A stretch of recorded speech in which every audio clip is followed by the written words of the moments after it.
I'm just an average guy who loves the outdoors. I love to hunt and I love to fish. Somewhere along the way I ended up with a video camera in my hand. So now I'm just cruising around checking out cool destinations. So sit back, put your feet up and come on along.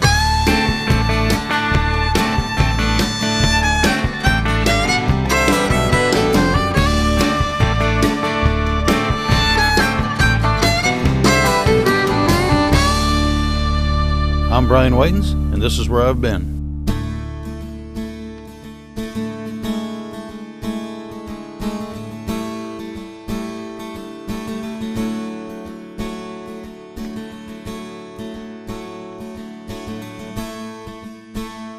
It's daybreak at Timberwolf Lodge.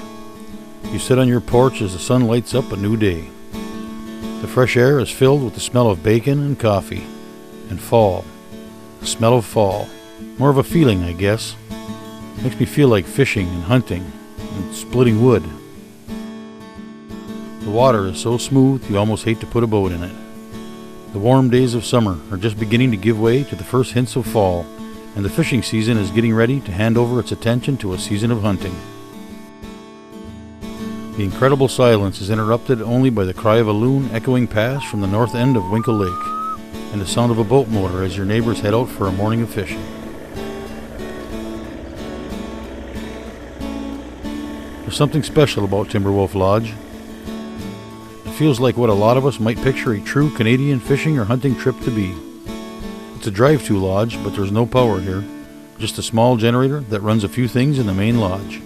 You'd think a trip like this wouldn't be about the cabins. There's no power, no mowed lawns, just wilderness, water, and some cabins. But that's exactly what a trip like this is about. There are no light switches on the walls, just gas lights on the ceiling. Water is delivered to your cabin by gravity, not a pump. You won't go to sleep to the sound of a generator or wake up to the sound of a lawnmower.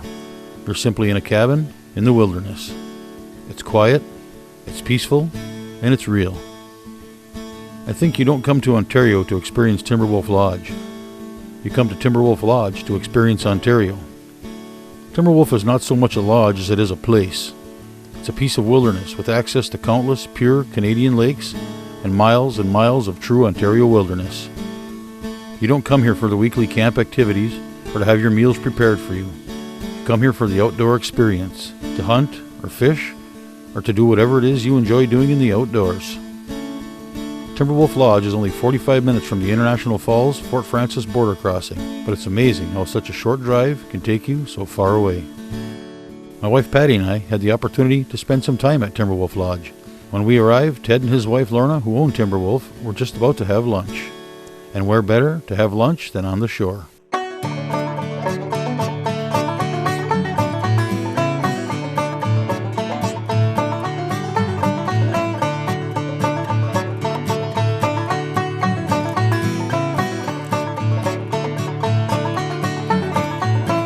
No true Canadian trip is complete without shore lunch.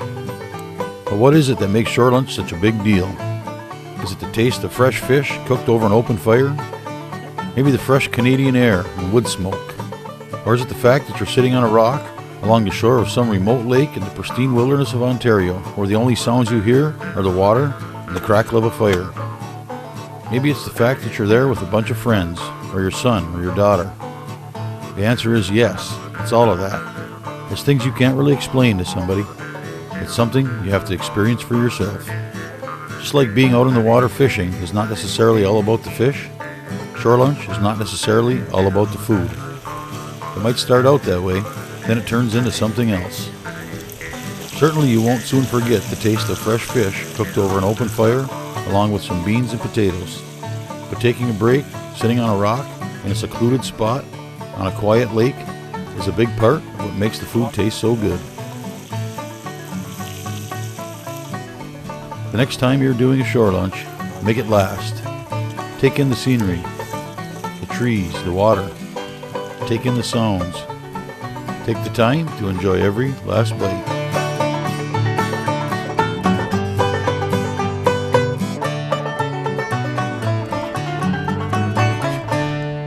Got no condiments, this coffee. You meet people from, from so many different walks of life, and you get to On a resort our size, when it isn't 5-star, you meet the common ordinary person who's worked all their life just like me and wants to come and have a holiday that they can enjoy themselves and not have to spend a great deal of money, and be able to come for 3 days or 5 days or 6 days, whatever they can afford, because everybody can't afford an expensive holiday. So somebody has to accommodate the working person, and I grew up in that atmosphere, so I enjoy having a working person around me.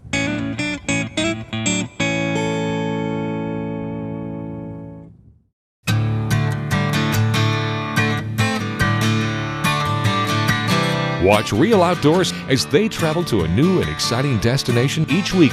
Real hunting and real fishing in the real outdoors.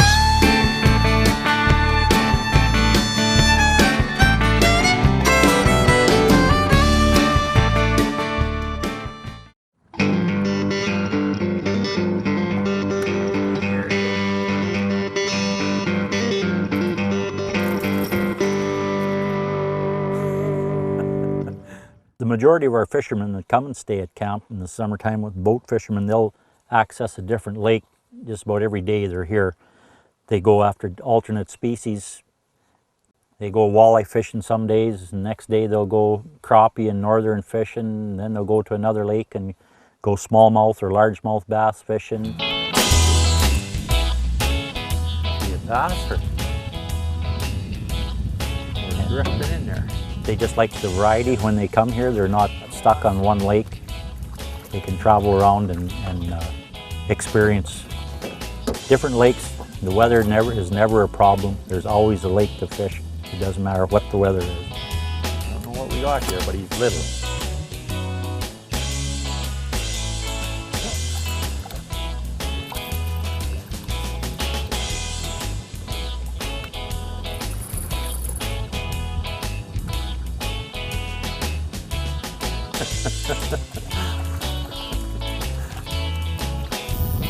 Whoa. Look at the size of that one. Now that's what we were looking for.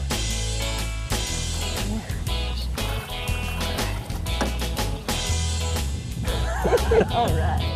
All right. Here, hold on to your fish. The largest smallmouth we got on Winkle so far was 21 inches. Well, that's better than what we have been getting. Put some yum on this one, see how.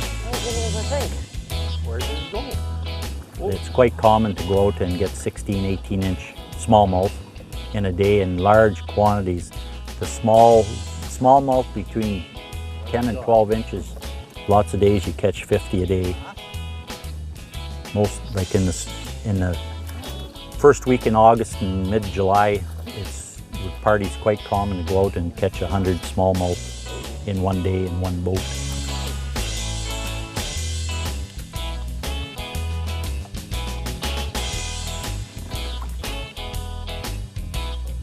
Picking them up a little bit more in the weeds. Oh, a bass. A nice bass too. A good size one. There he goes. I think this white twister tailed it okay. That ain't a bass. We have many trophy size northern pike.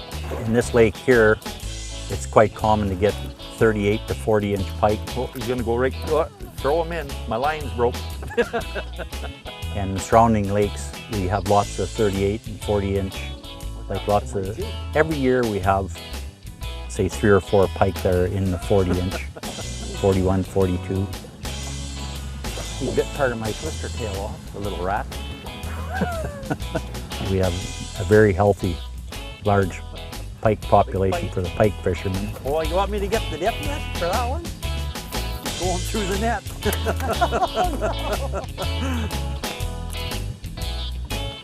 See how long he is? He's 7.5. In the slot, you can't keep it.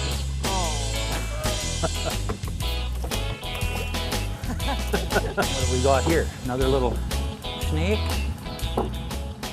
We have, we rent boats and motors, but the majority The majority of people bring their own boat. It's more comfortable fishing out of your own boat. Oh, there, look at the size of that pike. They have all the little novelties they want in their own boat, and they're used to it. Broke off on Patty's reel. Can go out into other lakes and then they're not worried about having a rental unit that something may happen to. What you got on there?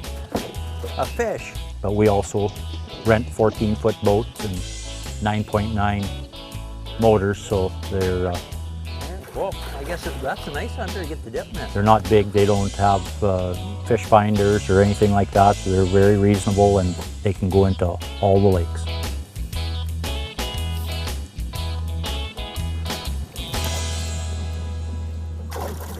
Oh, yeah. That was cool. We have one walleye lake we got a boat cache for this year, and it's a 3.5 mile ATV ride. It's been a very productive walleye lake, and we've only had a limited number of parties go out on the lake so far because you got to bring your own ATV.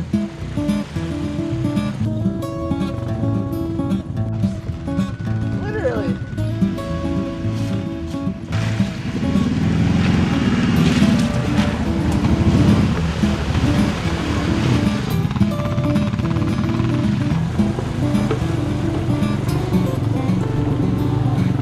There's one boat cache.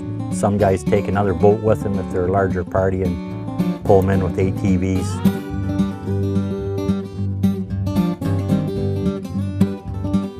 There are certainly a lot of lakes to choose from in the area. Some you can back your boat right into, and some, like this one, are a little tougher to reach. Are the walleyes any different on a lake like this? Certainly, the further off the beaten path you get, the less fishing pressure the fish have seen. So in turn, you may likely see a greater population of fish. But the fishing's pretty good on the lakes you can drive to as well. Bottom line, the fish are the same. It's the fishing that changes. There's something cool about trekking 3.5 miles into the bush by ATV to fish in a lake that, relatively speaking, few have seen. It's the adventure factor. The overall quality of the experience is greatly affected by the amount of adventure one adds in. Let's face it, 5 years down the road, you're going to remember the ATV trip in, much more than how many fish you caught. So when you're planning your next adventure, make sure it includes some adventure.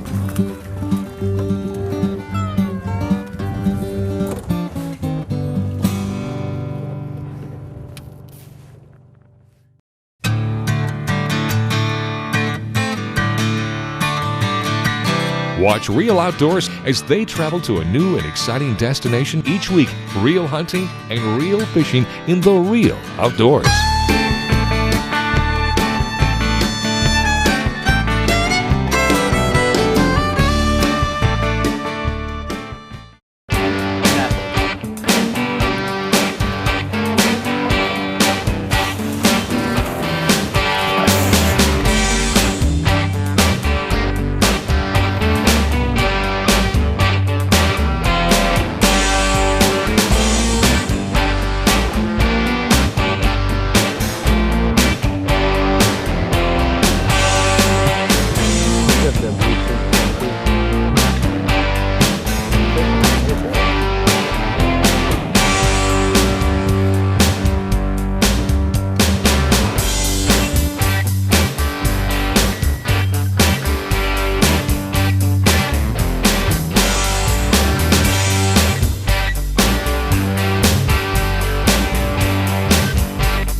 Fillet the fish, warm up the beans, take out the potato salad, and fire up the deep fryer. It's time for a fish fry.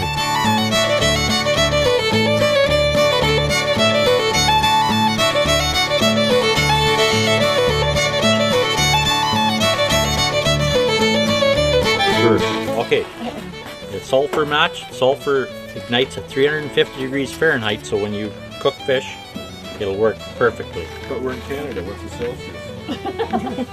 There it goes. Well, we'll turn it up a little bit here, no?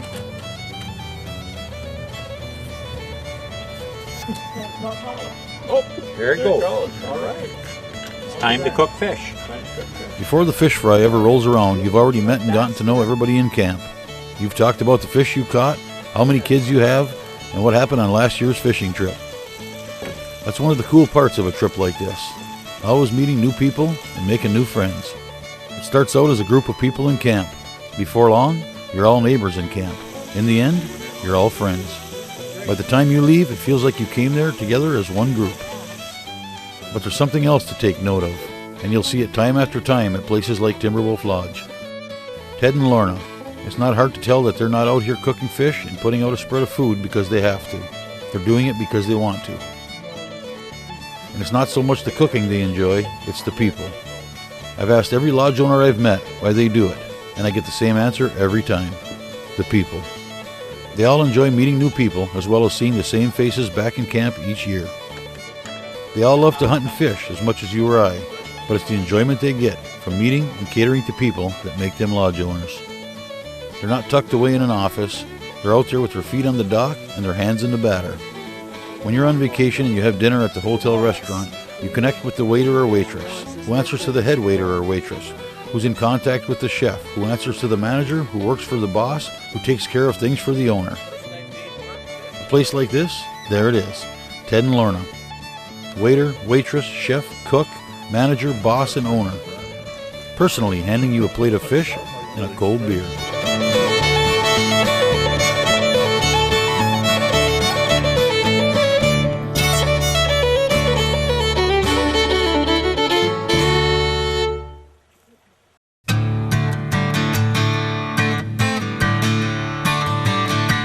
Watch Real Outdoors as they travel to a new and exciting destination each week. Real hunting and real fishing in the real outdoors.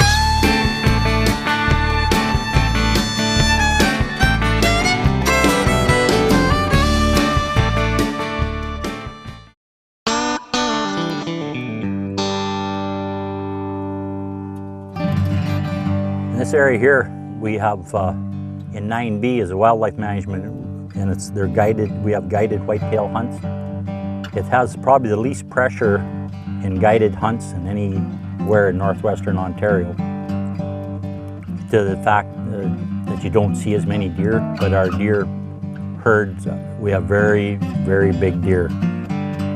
My brother and I, we shot a buck in 2007 that grossed 237 and 6/8.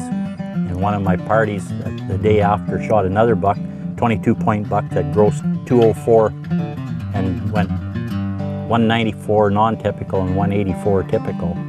And that was 4 miles from camp.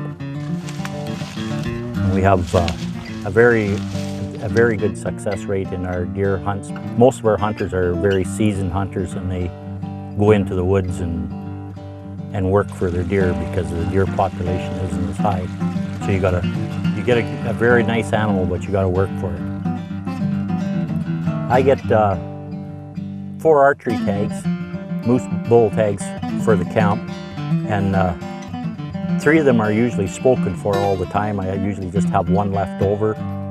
2 years ago, we got a 53-inch spread bull here, archery, and a 43-inch and a 34-inch.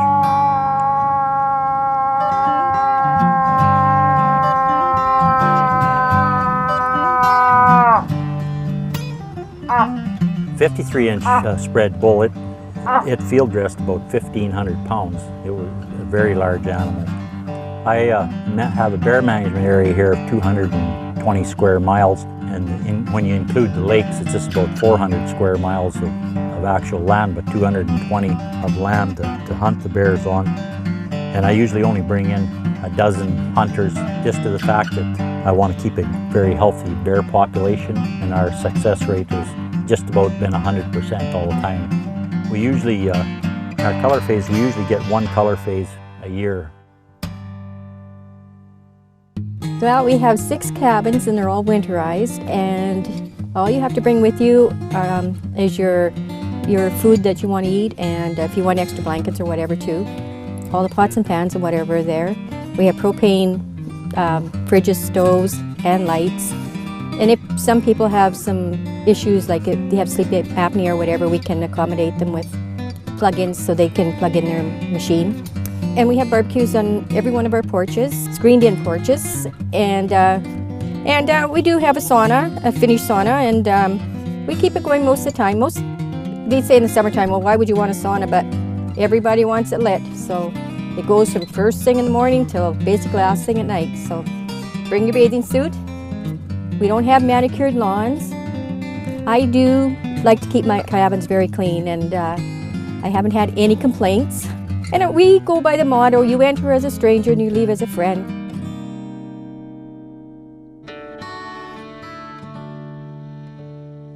Well, I like part of owning the camp. I get to meet lots of different people. I enjoy people's company and people from different walks of life.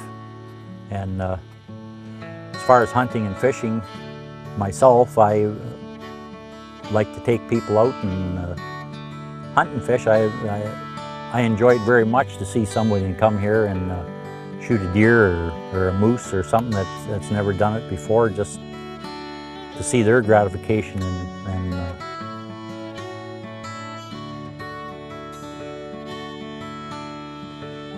What kind of scale do you use to determine whether or not a destination is 5-star?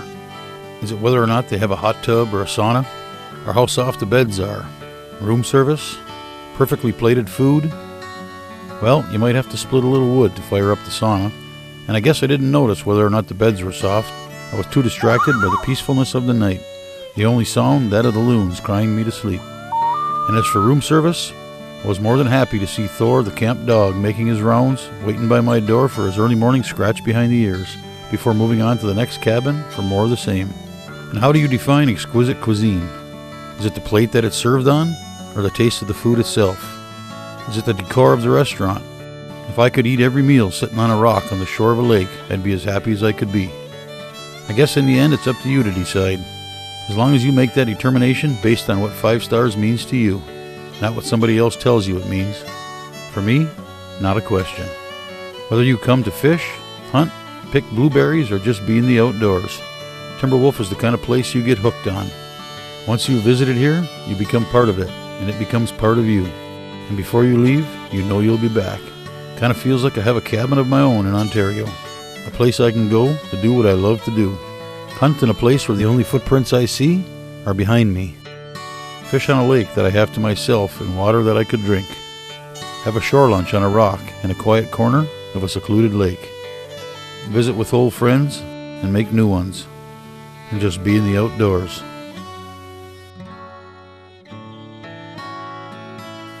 I'm Brian Whitens, and that's where I've been.